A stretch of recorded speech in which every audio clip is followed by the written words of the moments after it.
YouTube channel पर सभी का हार्दिक स्वागत।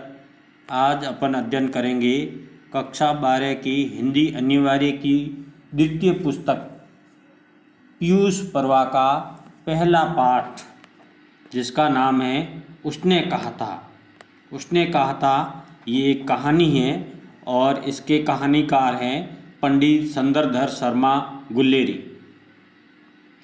तो इससे पहले मैं कहना चाहूँगा, जिन्होंने चैनल को सब्सक्राइब नहीं किया है वो चैनल को सब्सक्राइब कर ले, ताकि नया आने वाला वीडियो आप तक शीघ्र ही पहुंच सके।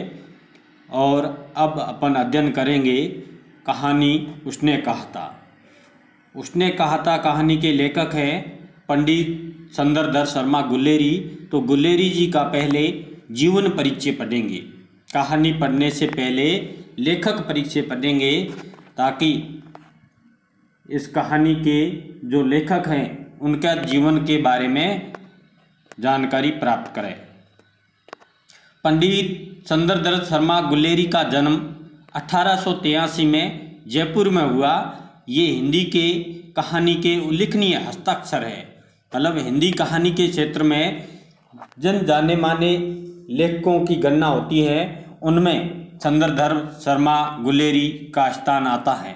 उनका जन्म जयपुर राजस्थान में हुआ। ये बचपन से ही साहित्यिक प्रतिभा के संपन्न थे। इनकी प्रतिभा का क्षेत्र खगोल विज्ञान, ज्योतिष, धर्म, भाषा विज्ञान, इतिहास, शोध एवं साहित्य तक विस्तृत था। मतलब बहुत सारे क्षेत्रों में ये प्रतिभावान थे गुल्लेरी जी। उसने कहा था हिंदी की प्रसिद्ध कहानी है, जिनका प्रकाशन 1915 में हुआ।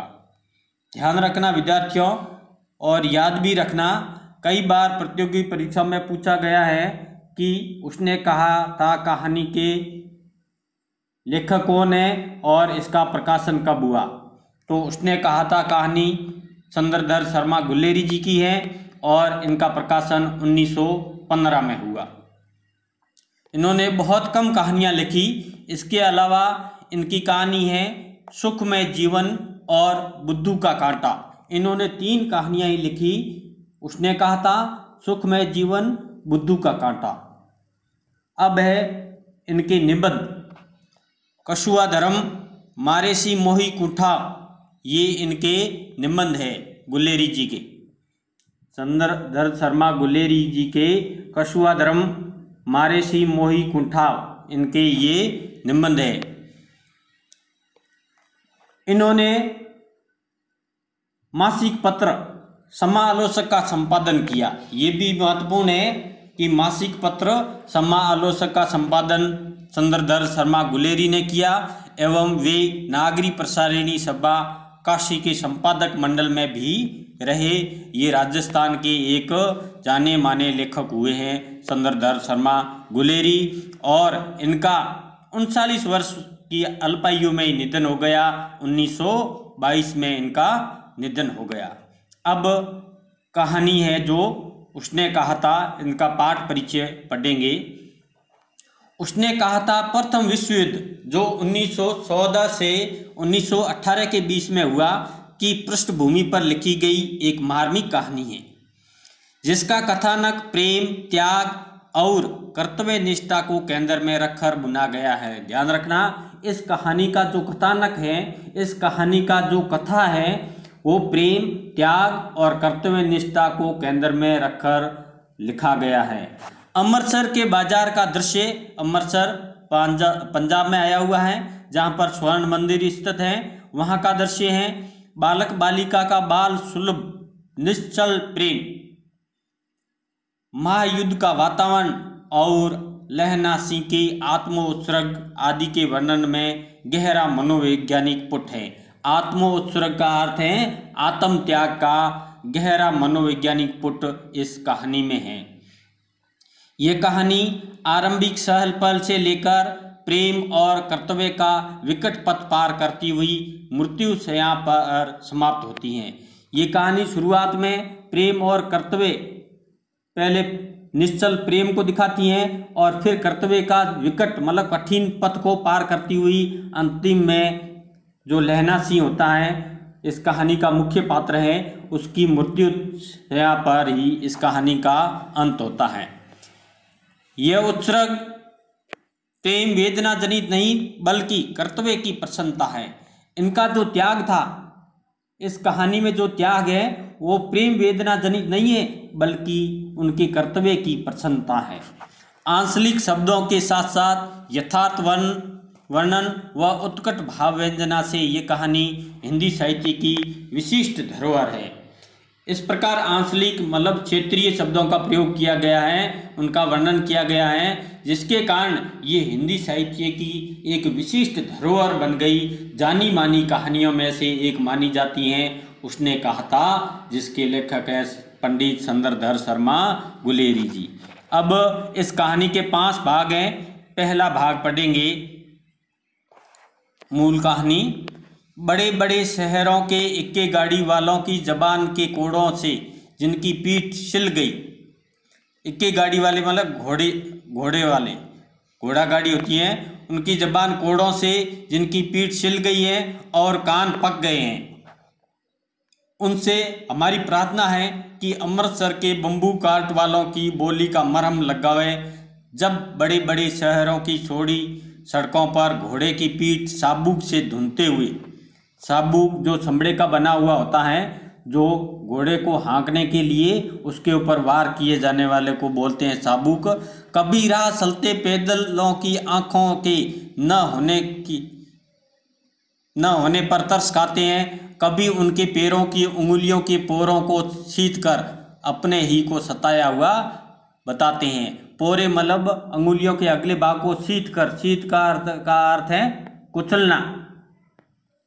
कभी तो पैरों की अंगुलियों के पोरों को सीध कर आधा कुचल कर अपने को सताया हुआ बताते हैं, और संसार भर की गिलानी, निराशा और शोभ के अवतार बने नाक की सीध में चले जाते हैं। तब अमृतसर में उनकी बिरादरी वाले तंग शक्करदार गलियों में, बिरादरी अर्थात समाज के शक्करदार गलियों में, हर एक लड्डी वाले के लिए ठहर कर सब्र का समुद्र उमड़ा कर, बसो खालसा जी, हटो भाई जी, ठहरना भाई जी, आने दो लाला जी, हटो बादशाह, बादशाह का अर्थ है बादशाह आदि कहते हुए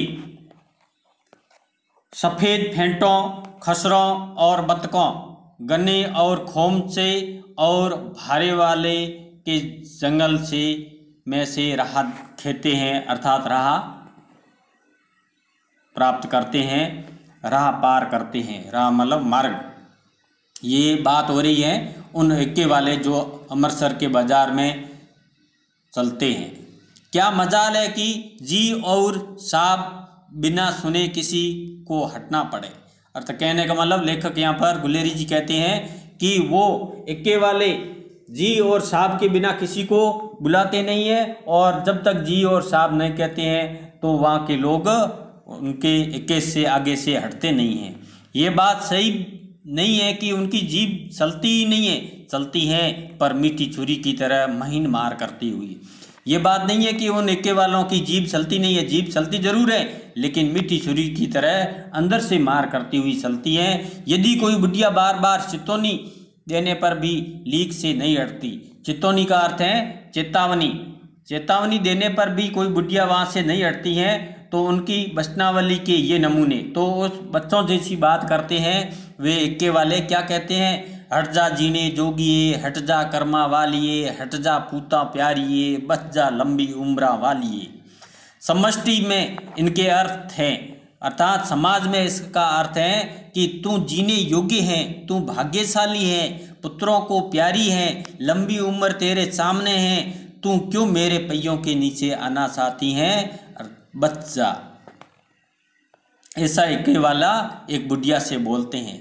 ऐसे बम्बू काट वालों के बीच में से होकर एक लड़का और एक लड़की शौक की ये दुकान पर आ मिले।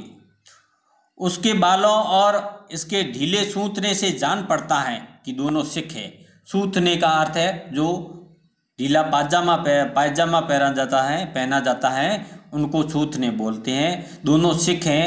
वह अपने मामा के केस धोने के लिए दही लेने आया था। लड़का अपने मामा के केस अर्थात बाल धोने के लिए दही लेने आया है और यह रसोई के लिए बढ़िया, और लड़की रसोई के लिए बढ़िया लेने के लिए आई है।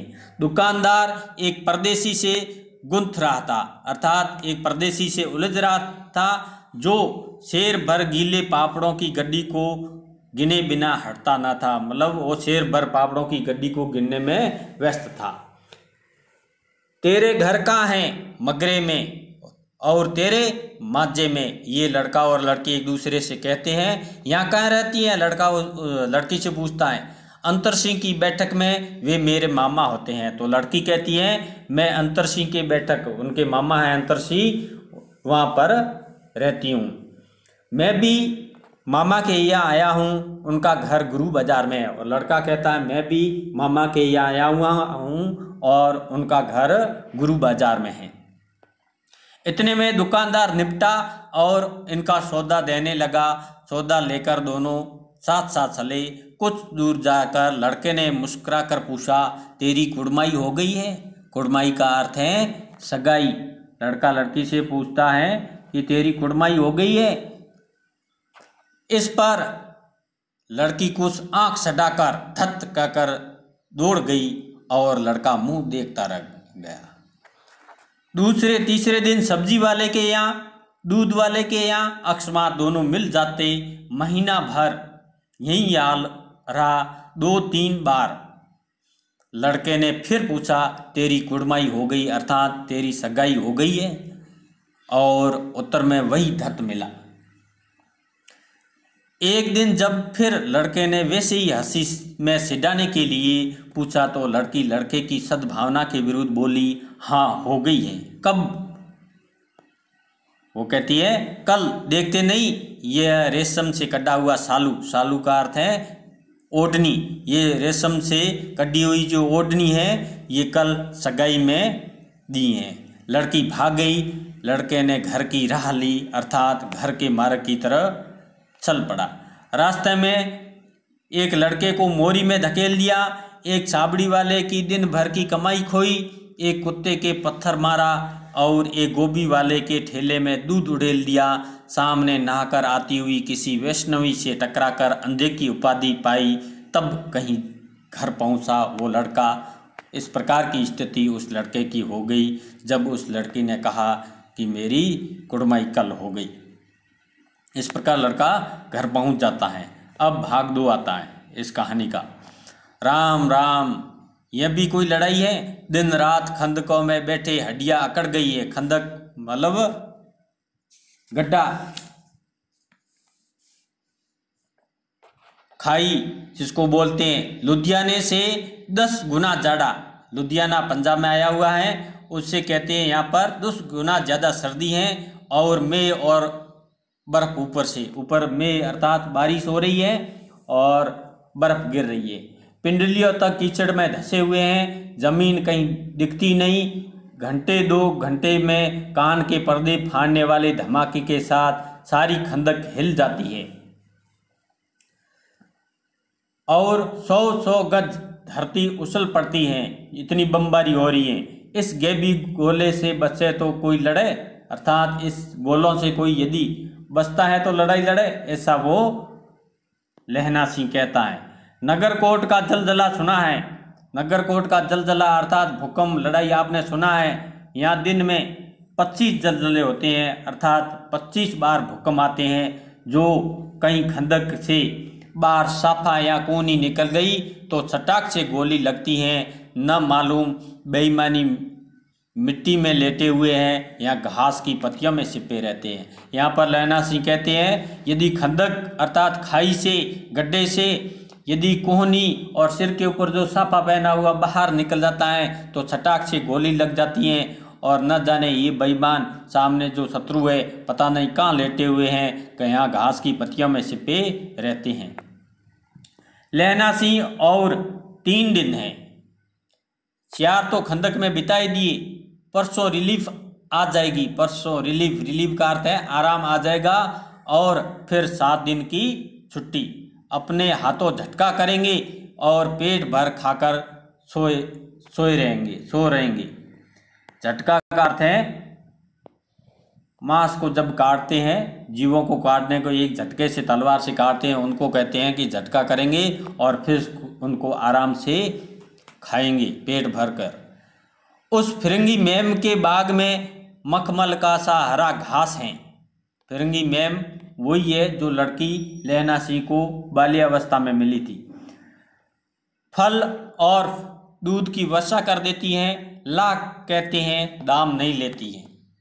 कहती हैं तुम राजा हो, मेरे मुल्क को बसाने आए हो। लहना सिंह कहते हैं वो मेरे ऊपर फल और दूध की वर्षा कर देती हैं, लाख कहने पर भी वो दाम नहीं लेती हैं। फिरंगी का अर्थ है फिरंगी देश से पैदा होने वाले को कहते हैं, फिरंग देश को कहते हैं। और वो क्या कहती है कि तुम मेरा राजा हो, मेरे मुल्क अर्थात मेरे देश को बसाने आए हो। 4 दिन तक पलक नहीं झेपी, अर्थात 4 दिन हो गए सोए को। बिना फेरे घोड़ा बिगड़ता है और बिना लड़े सिपाही। घोड़े को यदि सवारी नहीं करेंगे तो बिगड़ जाएगा, सवारी के लायक नहीं रहेगा। इसी प्रकार सिपाही भी बिना लड़ाई कोई काम का नहीं है, अर्थात सिपाही को लड़ाई लड़ना जरूरी है। मुझे तो संगीन चढ़ाकर मार्च का हुक्म मिल जाए, फिर 7 जर्मनों को अकेला मार कर न लौटूं तो मुझे दरबार साहब की देहली पर मत्था टेकना नसीब न हो। यहाँ पर लहना सिंह कहते हैं यदि मेरे को मौका मिल जाए, यदि ऑर्डर मिल जाए तो अकेला 7 जर्मनों को मारकर मैं लौटूंगा और मुझे दरबार पर दिल्ली पर माथा टेकना नसीब अर्थात मौका न मिले। पाजी कहीं के कलों के घोड़े संगीन देखते ही मुंह फाड़ देते हैं और पैर पकड़ने लगते हैं। पाजी का अर्थ है दुष्ट कहीं का। यूं अंधेरे में 30-30 मन का गोला फेंकते हैं। मन एक माप है, 30 मन का गोला फेंकते हैं। उस दिन धावा किया, 4 मील तक एक जर्मन नहीं छोड़ा। 4 मील अर्थात 1 मील में 2 किलोमीटर होते हैं, तो इस प्रकार 4 मील का अर्थ है 8 मील तक एक जर्मन नहीं छोड़ा। पीछे जनरल ने हट जाने का कमान दिया, नहीं तो सीधे बर्लिन पहुंच जाते। बर्लिन जर्मनी की राजधानी है, वहां पर पहुंच जाते। क्यों? सूबेदार हजारा सिंह ने मुस्कुराकर कहा, लड़ाई के मामले जमादार या नायक के सलाहे नहीं चलते हैं। सूबेदार हजारा सिंह लहना सिंह के कहते हैं कि लड़ाई के मामले जमादार और नायक के सलाहे नहीं चलते हैं, बड़े अफसर दूर की सोचते हैं। 300 मील का सामना है, एक तरफ बढ़ गए तो क्या, ऐसा सूबेदार हजारा सिंह कहते हैं। सूबेदार जी सच हैं, लहना सिंह बोला, पर करे क्या, हड्डियों हड्डियों में तो जाड़ा धस गया है, मतलब हड्डी हड्डी में सर्दी धस गई है। सूर्य निकलता नहीं, खाई में दोनों तरफ से चंबे की बावलियों के से सोते झर रहे हैं, अर्थात खाई में दोनों तरफ झरने बह रहे हैं। एक धावा हो जाए तो गर्मी आ जाए। लहना सिंह कह दे कि एक धावा हो जाए तो शरीर में कुछ गर्मी आ जाएगी। उद्यमी उठ सिंगड़ी में कोले डाल। उद्यमी का अर्थ है शरारती और सिंगड़ी में कोले, कोले का अर्थ है कोयले डाल। शरारती उठ जा, सिंगड़ी में कोयले डाल। वजीरा तुम 4 जने बाल्टी लेकर खाई का पानी बाहर फेंको। महासिंह शाम हो गई है, खाई के दरवाजे का पहरा बदल दे। यह कहते हुए सूबेदार सारी खंदक में चक्कर लगाने लगे। सूबेदार कौन थे? हजारा सिंह। इस प्रकार कहने लगे। वजीरा सिंह पलटन का विदूषक था। वजीरा सिंह पलटन का विदूषक, विदूषक का अर्थ होता है मस्खरा, हंसी मजाक करने वाला।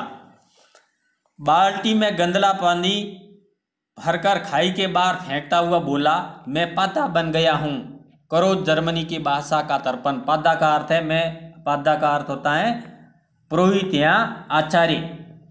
पादा का अर्थ है पुरोहित या आचार्य। मैं पुरोहित बन गया हूँ, मैं आचार्य बन गया हूँ। करो जर्मनी की भाषा का तर्पण। इस पर सब खिलखिला पड़े, उदासी के बादल फट गए। लहना सिंह ने दूसरी बाल्टी भरकर उसके हाथ में देकर, अपनी बाड़ी के खरबूजों में पानी दो।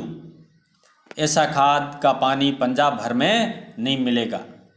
हाँ, देश क्या है, स्वर्ग है। मैं तो लड़ाई के बाद सरकार से 10 गुना जमीन यहाँ मांग लूँगा और फलों के बूटे लगाऊंगा। यहाँ पर लहना सिंह कहते हैं ये देश तो क्या है, स्वर्ग है। लड़ाई के बाद में मैं सरकार से 10 बीघा यहाँ पर जमीन मांग लूँगा और फलों के बूटे, बूटे का अर्थ है पेड़ लगाऊंगा, पौधे लगाऊंगा।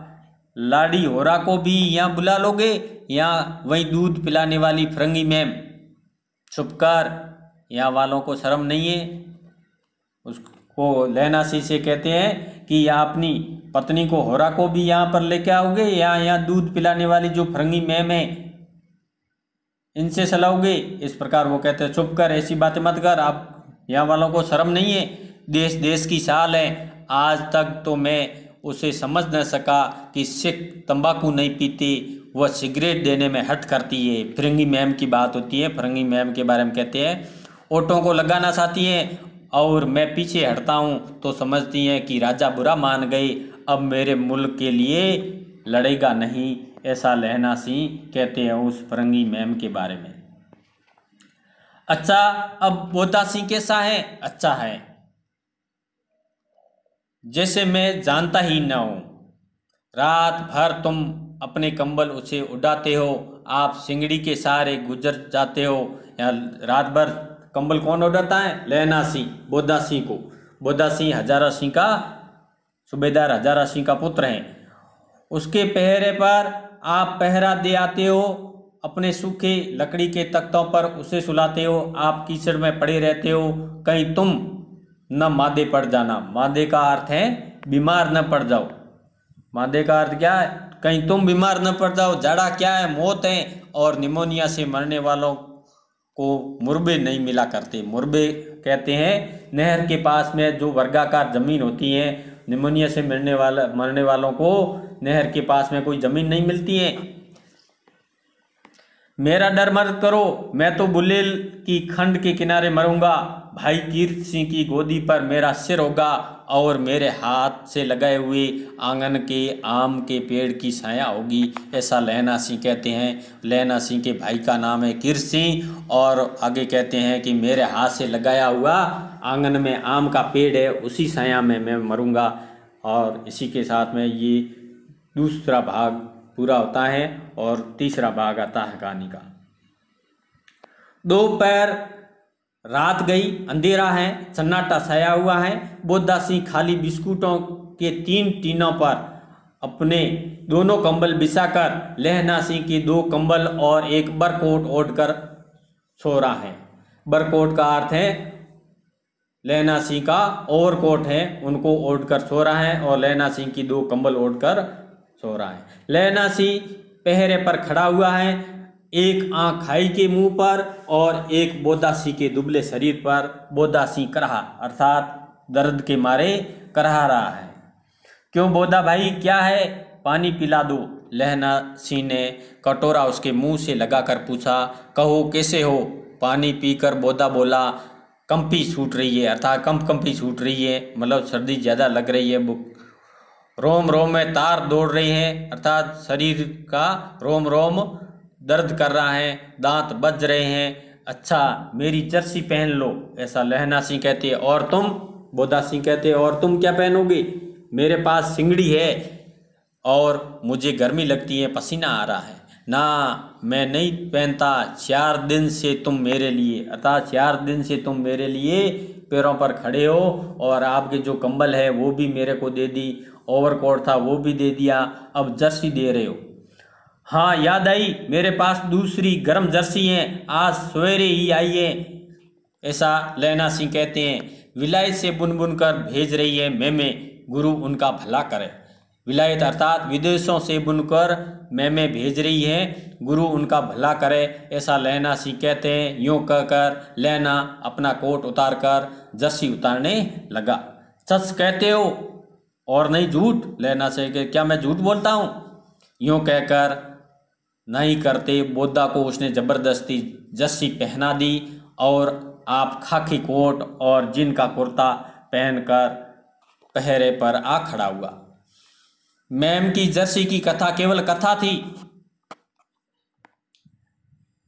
लेहनासी ने कहा था कि मैमें विदेशों से विलायत से जर्सी बुन बुन कर भेज रही है, ये केवल कथा थी। इस प्रकार की कोई विलायत से कोई मैमें जर्सियों को नहीं भेज रही थी, ये मात्र कथा थी बोधा को जर्सी पहनाने के लिए। आधा घंटा बीता, इतने में खाई के मुंह से आवाज आई, सूबेदार हजारा सिंह। कौन? लपटन साहब। हुक्म हुजूर कहकर सूबेदार तनकर फौजी सलाम करके सामने हुआ। देखो इसी समय धावा करना होगा। मील भर की दूरी पर पूर्व के कोने में एक जर्मन खाई है, उसमें 50 से ज़्यादा जर्मन नहीं है, ज़्यादा मतलब ज़्यादा नहीं है। इन पेड़ों के नीचे नीचे 2 खेत काट कर रास्ता है, 3-4 घुमाव है, जहाँ मोड़ है वहाँ 15 जवान खड़े कर आया हूँ। तुम यहाँ 10 आदमी छोड़कर सबको साथ ले उनसे जा मिलो। खंदक छीन कर वहीं जब तक दूसरा हुक्म न मिले डटे रहो, हम यहाँ रहेगा। ऐसा लपटन साहब ने कहा। जो हुक्म चुपचाप सब तैयार हो गए। बोधा भी कंबल उतारकर चलने लगा। तब लहना ने उसे रोका। बोधा सिंह को रोक दिया लहना सिंह ने, तुम नहीं जाओगे। लहना सिंह आगे हुआ तो बोधा की ओर इशारा किया। लहना सिंह समझकर चुप हो गया। पीछे 10 आदमी कौन रहे, इस बात पर बड़ी हुज्जत हुई, अर्थात हुज्जत का अर्थ है बड़ा विवाद हुआ। कोई रहना नहीं चाहता था। समझा बुझा कर सूबेदार ने मार्च किया, अर्थात प्रस्थान किया। लपटन साहब लहना की सिंगड़ी के पास मुंह फेर कर खड़े हो गए और जेब से सिगरेट निकालकर सुलगाने लगे। 10 मिनट बाद उन्होंने लहना की ओर हाथ बढ़ाकर कहा, लो तुम भी पियो। आंख मारते करते लहना सी सब समझ गया। मुंह का भाव छिपाकर बोला, लाओ साहब। हाथ आगे करते ही उसने सिंगड़ी के उजाले से साहब का मुंह देखा। कौन? उस लपटन साहब का। बाल देखे, तब उसका माथा ठनका। तब उसके बाद दिमाग में आई, समझ में आई, लपटन साहब की पट्टियों वाले बाल एक दिन में ही कहाँ उड़ गए। अर्थात लपटन साहब के तो लंबे लंबे बाल थे, उनकी जगह कैदियों के से कटे बाल कहाँ से आ गए। अर्थात कैदी के जो छोटे छोटे बाल होते हैं उस समान के उस बाल थे उस लपटन साहब की। शायद साहब शराब पिए हुए हैं, ऐसा लहना सिंह सोचते हैं, और उन्होंने बाल कटवाने का मौका मिल गया है। लहना सिंह ने जांचना था। लपटन साहब 5 वर्ष से उसकी रेजिमेंट में थे। लपटन साहब लहना सिंह के रेजिमेंट में कितने वर्ष से थे? 5 वर्ष से थे। क्यों साहब, हम लोग हिंदुस्तान कब जाएंगे? लड़ाई खत्म होने पर। क्यों, क्या यह देश पसंद नहीं है? लपटन साहब कहते हैं, नहीं साहब, शिकार के वे मजे यहाँ कहाँ। याद है पार्सल नकली लड़ाई के पीछे हम आप जगाधारी जिले में शिकार करने गए थे, ऐसा लहना सी कहती है। पार्सल का अर्थ है पिछले वर्ष नकली लड़ाई के पीछे हम जगाधारी जिले में शिकार करने गए थे। तो लपटन साहब कहते हैं, हाँ हाँ वहीं, जब आप खोते पर सवार थे। खोते कहते हैं गद्दे को। खोते किसको कहते हैं? गद्दे को। आप गद्दे पर सवार थे और आपका खानसामा अब्दुल्ला रास्ते के एक मंदिर में जल चढ़ाने को रह गया था। बेशक पाजी कहीं का, अर्थात पाजी का अर्थ है दुष्ट कहीं का, सामने से वह नील गाय निकली कि ऐसी बड़ी मैंने कभी न देखी, और आपकी एक गोली कंधे में लगी और पुट्ठे से निकली। ऐसे अफसर के साथ शिकार खेलने में मजा है। क्यों साहब, शिमले से तैयार होकर उस नील गाय का सिर आ गया था ना? आपने कहा था कि रेजिमेंट की मेस में लगाएंगे, मतलब उस नील गाय को रेजिमेंट के भोजन में काम में लेंगे। हाँ, पर मैंने यह विलायत भेज दिया। और लपटन साहब कहते हैं, मैंने उनको विदेश में भेज दिया। ऐसे बड़े बड़े सींग 2-2 फुट के तो होंगे, ऐसा लपटन साहब कहते हैं, लेकिन नील गाय के सींग नहीं होते हैं। हाँ लहना सिंह 2 फुट 4 इंच के थे। तुमने सिगरेट नहीं पिया? पीता हूँ साहब, दिया सलाई ले आता हूँ, कहकर लहना सिंह खंदक में घुसा, अर्थात उस गड्ढे में गया, खाई के अंदर घुसा। अब उसे संदेह नहीं रहा, उसने झटपट निश्चय कर लिया कि क्या करना चाहिए। अब उसको कोई संदेह नहीं रहा ये लप्टन साहब नहीं है, बल्कि उसकी वेश में आया हुआ कोई दूसरा ही है। अंधेरे में किसी सोने वाले से वह टकराया। कौन? वजीरा सिंह। हाँ, क्यों लहना, क्या क़यामत आ गई है? क़यामत का अर्थ है परले आ गया है, आफत आ गई है। जरा तो आंख लगने दी होती। आंख लगना मतलब सोने देना, ऐसा वजीरा सिंह कहता है। अब कहानी का भाग आता है 4 नंबर। होश में आओ, क़यामत आई है, लप्टन साहब की वर्दी पहनकर आई है। क्या? अब वजीरा सिंह से लहना सिंह कहते हैं, होश में आओ, क़यामत आई है, परले आ गया, आफत आ गई है। और वो भी आफत किस प्रकार आई है? लप्टन साहब की वर्दी पहनकर आई है। लप्टन साहब यहाँ तो मारे गए, यहाँ कैद हो गई उनकी वर्दी पहनकर। यह कोई जर्मन आया है। सूबेदार ने इसका मुंह नहीं देखा, मैंने देखा और बातें की। साफ उर्दू बोलता है, पर किताबी उर्दू। और मुझे पीने को सिगरेट दिया, क्योंकि सिख सिगरेट पीते नहीं है, उनको पता नहीं था, इसलिए लहना सिंह को उसने सिगरेट पीने को कहा। तो अब वजीरा सिंह कहता है, अब मारे गए, धोखा है। सूबेदार हो रहा, अर्थात सूबेदार हजारा से कीचड़ में शक्कर काटते फिरेंगे और यहाँ खाई पर धावा होगा। उठो, एक काम करो, पलटन के पैरों का निशान देखते देखते दौड़ जाओ, अभी बहुत दूर न गए होंगे। सूबेदार से कहो एकदम लौट आए। सूबेदार हजारा सिंह से कहो कि वापस लौट कर आ जाए। खंदक की बात झूठ है, चले जाओ, खंदक के पीछे से निकल जाओ, पता तक न खड़के मतलब पता न लगे, कोई किसी प्रकार का ध्यान न रहे। देर मत करो, हुक्म तो है कि यही ऐसी की तैसी हुक्म की। मेरा हुक्म जमादार लहना सिंह, जो इस वक्त यहाँ सबसे बड़ा अफसर है। अब वजीरा सिंह कहते हैं हुक्म तो नहीं है। तो लहना सिंह कहते हैं मैं यहाँ का सबसे बड़ा अफसर हूँ, जमादार लहना सिंह, मेरा हुक्म है। अर्थात वो कहता है उसका हुक्म है, मैं लप्टन साहब की खबर लेता हूँ। पर यहाँ तो तुम 8 ही हो। 8 नहीं 10 लाख हैं। वजीरा सिंह कहते हैं तुम तो यहाँ पर 8 ही हो। 8 नहीं, हम 10 लाख हैं, ऐसा लहना सिंह कहते हैं। एक अकालिया सिख 1.25 लाख के बराबर होता है। चले जाओ। लौटकर खाई के मुहाने पर लहना सिंह दीवार से चिपक गया। उसने देखा कि लप्टन साहब ने जेब से बेल के बराबर 3 गोले निकाले, तीनों को अलग अलग खंदक की दीवारों में घुसेड़ दिया और तीनों में एक तार सा बांध दिया। तार के आगे सूत की गुत्थी थी, जिसे सिंगड़ी के पास रखा। बाहर की तरफ जाकर एक दिया सलाई जलाकर गुत्थी पर रखने। बिजली के तरह दोनों हाथों से उल्टी बंदूक को उठाकर लहना सिंह ने साहब की कूहनी पर तान कर दे मारा। जो ही वो दिया जलाने वाला था, उस तार को जलाने वाला था, तब लहना सिंह ने बंदूक उठाकर लहना सिंह ने उस लप्टन साहब की कूहनी पर मार दी।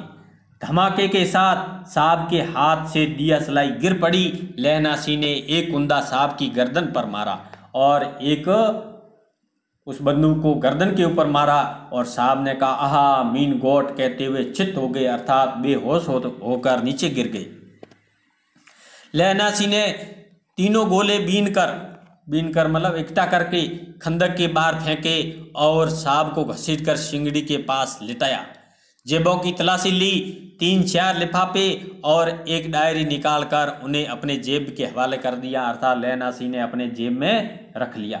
साहब की मूर्छा हटी, अर्थात बेहोशी दूर हुई। लहना सिंह हंसकर बोला, क्यों लप्टन साहब, मिजाज कैसा है? आज मैंने बहुत बातें सीखी। यह सीखा कि सिगरेट पीते हैं, यह सीखा कि जग्गादारी के ज़िले में नील गायें होती हैं और उनके 2 फुट 4 इंच के सींग होते हैं। यह सीखा कि मुसलमान खानसामा मंदिरों में जल चढ़ाते हैं और लप्टन साहब खोते पर सड़ते हैं, अर्थात गद्दे पर सड़ते हैं। पर यह तो कहो ऐसी साफ उर्दू कहाँ से सीख गई? ऐसा उस नकली लप्टन साहब से लहना सिंह कहते हैं। हमारे लेफ्टिनेंट साहब तो बिना डैम के 5 लफ्ज भी नहीं बोला करते थे, मतलब बिना काम के कोई भी 2-5 शब्द भी नहीं बोला करते थे, ऐसा लहना सिंह कहते हैं। लहना ने पतलून के जेबों की तलाशी नहीं ली, पतलून जो पायजामा पहना हुआ था उनकी तलाशी नहीं ली। साहब ने मानो जाड़े से बचने के लिए दोनों हाथ जेबों में डाले। उस नकली लपटन ने जेबों में डाले हुए थे, ऐसा लग रहा जैसे वो जाड़े से सर्दी से बचने के लिए डाल रहा हूँ। लहना सिंह कहता चला गया, सालाक तो बड़े हो पर मांझे का लहना इतने वर्ष लपटन साहब के साथ रहा है, उसे सकमा देने के लिए 4 आँख चाहिए। सकमा अर्थात धोखा देने के लिए 4 आंखें चाहिए। 3 महीने हुए एक तुर्की मौलवी मेरे गांव आया था, लहना सिंह कह रहा है। औरतों को बच्चे होने के ताबीज बांटता था, बच्चों को दवाई देता था, चौधरी के बड़ के नीचे मंजा बिछाकर हुक्का पीता रहता था। मंजा मतलब चटाई दरी। और कहता था जर्मनी वाले बड़े पंडित हैं, वेद पढ़ पढ़ कर उनमें से विमान चलाने की विद्या जान गए। गौ को भी नहीं मारते, अर्थात गाय को नहीं मारते। हिंदुस्तान में आ जाएंगे तो गौ हत्या बंद कर देंगे। और मंडी के बनियों को बहकाता कि डाक खाने से रुपया निकाल लो, सरकार का राज्य जाने वाला है। डाक बाबू पोलूराम भी डर गया, मैंने भी मुल्ला की दाढ़ी मूड़ दी थी। लहना सिंह कहते हैं, मैंने उस मुल्ला की दाढ़ी को काट दिया, उखाड़ लिया और गांव के बाहर निकाल कर कहा कि जो मेरे गांव में अब पैर रखा तो, मतलब वापस पैर रखा तो तेरी खैर नहीं है, उस मुल्ले से कहा लहना सिंह ने। साहब की जेब में से पिस्तौल चला, लहना की जांग में गोली लगी, क्योंकि साहब ने जेबों के अंदर हाथ डाले हुए थे, उस जेब में पिस्तौल थी और उसको जेब के अंदर से ही चला दिया और लहना की जांग में लग गई। इधर लहना की हेनरी मार्टिनी की 2 फायरों ने साहब की कपाल क्रिया कर दी, अर्थात हेनरी मार्टिनी उनकी बंदूक है, उनकी फायर से कपाल क्रिया मतलब अंतिम क्रिया कर दी, उनको हमेशा के लिए दुनिया को विदा कर दिया। धड़ाका सुनकर सब दौड़ आए। बोधा सिलाया, क्या है? लहना सिंह ने उसे यह कहकर सुला दिया, एक हड़का कुत्ता आया था, मार दिया। हड़का अर्थात पागल कुत्ता आया था, उसको मैंने मार दिया। औरों से सब हाल कह दिया। सब बंदूकें लेकर तैयार हो गए। लहना ने सापा फाड़कर घाव के दोनों तरफ पट्टियां कस कर बांध दी। घाव मांस में ही था, पट्टियों के कसने से लहू निकलना, खून निकलना बंद हो गया। इतने में 70 जर्मन चिल्लाकर खाई में घुस पड़े और उधर थे 8 और इधर थे 76।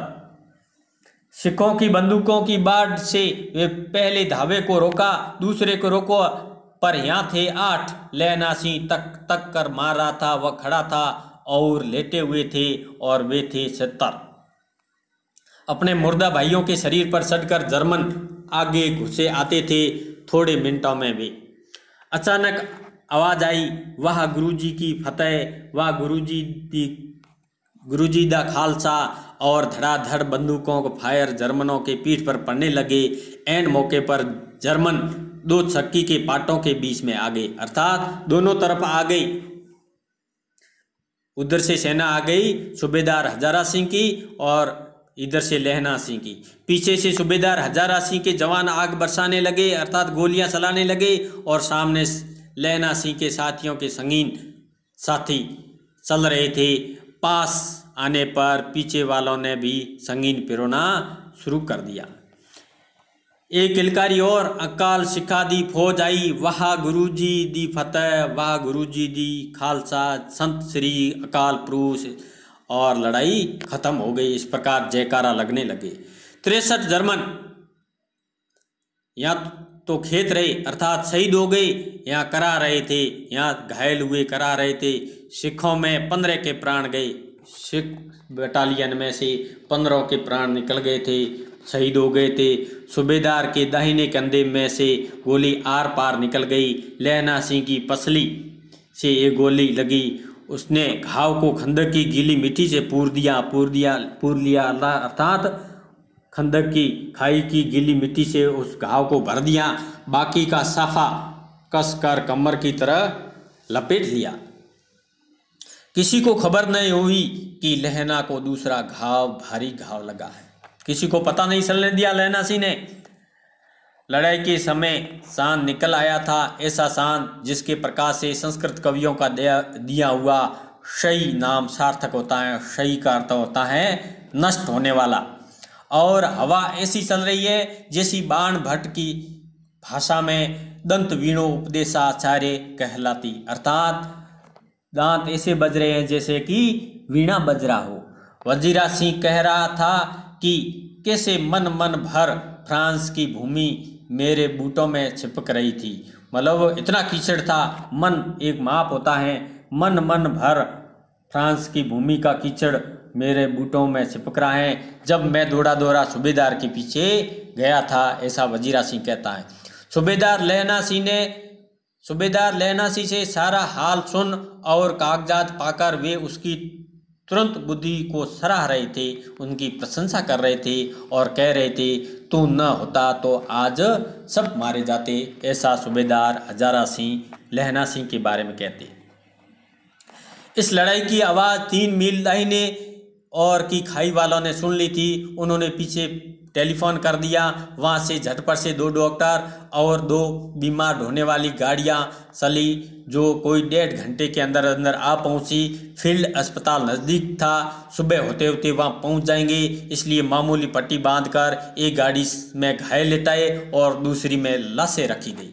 सूबेदार ने लहना सिंह की जांग में पट्टी बंधवानी चाहिए, पर उसने यह कहकर टाल दिया कि थोड़ा घाव है, सवेरे देखा जाएगा। बोधा सिंह ज्वर में बर रहा था, मतलब ज्वर से पीड़ित हो रहा था, करा रहा था। वह गाड़ी में लिटाया गया। लहना को छोड़कर सूबेदार जाते नहीं थे।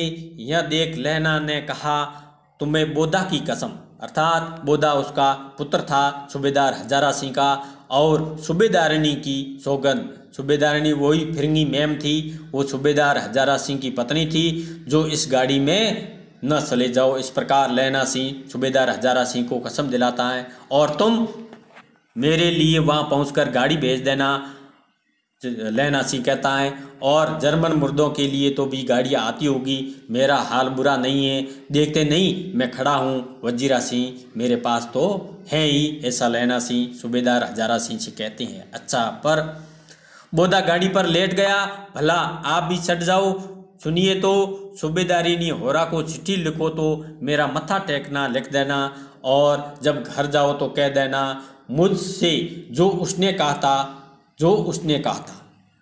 बहुत महत्वपूर्ण लाइन है, जो उसने कहा था वह मैंने कर दिया, ऐसा लहना सिंह सूबेदार हजारा सिंह से कहते हैं।